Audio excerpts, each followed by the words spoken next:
आज की वीडियो में एक्सप्लेन करने वाला हूँ बेटर टूर की सीजन 5 की एपिसोड 84 को, जो कि एक नॉवल बेस्ड एक्सप्लेनेशन होगा। तो चलिए स्टार्ट करते हैं एपिसोड को।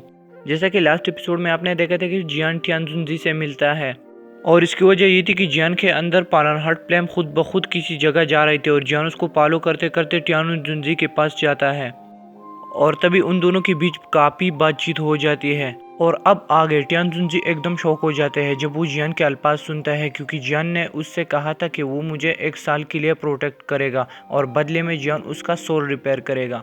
तभी वो जियान से कहता है कि छोटे, तुम सच में नुकसान नहीं भुगते, तुम मुझसे 1 साल तक बॉडीगार्ड बनाने को कह रहे हो। तुम्हें पता होना चाहिए कि एक इलाइट डाउजन किसी इंसान की मदद के लिए नहीं आता है। तभी जियान हंसते हुए कहते हैं कि ओल्ड मास्टर, आपने तो सुना ही होगा, नो गेन विदाउट पेन।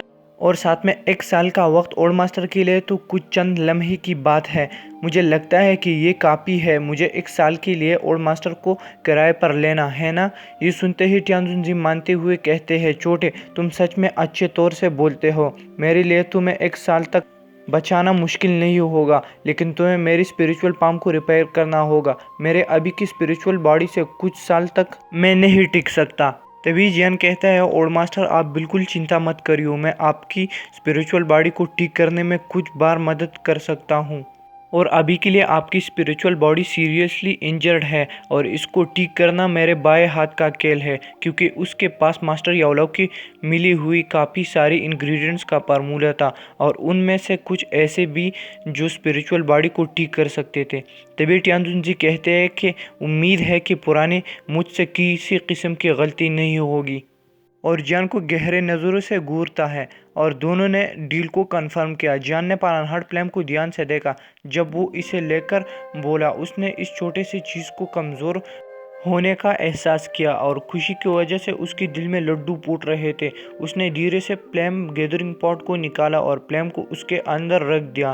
तभी एक हल्का गर्मी महसूस हुई जब पालनहार्ट प्लेम प्लेम गैदरिंग पॉट में दाखिल हुआ। इस वजह से जियान फील करता है कि एक अदृश्य लहरें फैल रहा है और जियान को नेचुरली पता था कि ये अदृश्य वेव वो चीज़ है जो ब्लेजिंग स्काई की रिफाइनिंग टावर को चाहिए थी।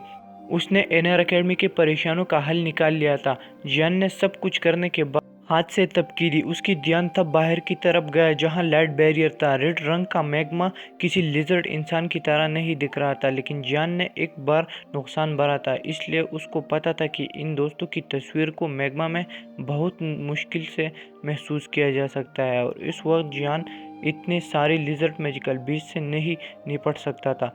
जो कुछ टियानजुनजी ने कहा था उसके मुताबिक लिजर्ड रेस में ऐसे माहिर लोग भी थे जो डाउजन लेवल के बंदे के साथ मुकाबला कर सकते थे।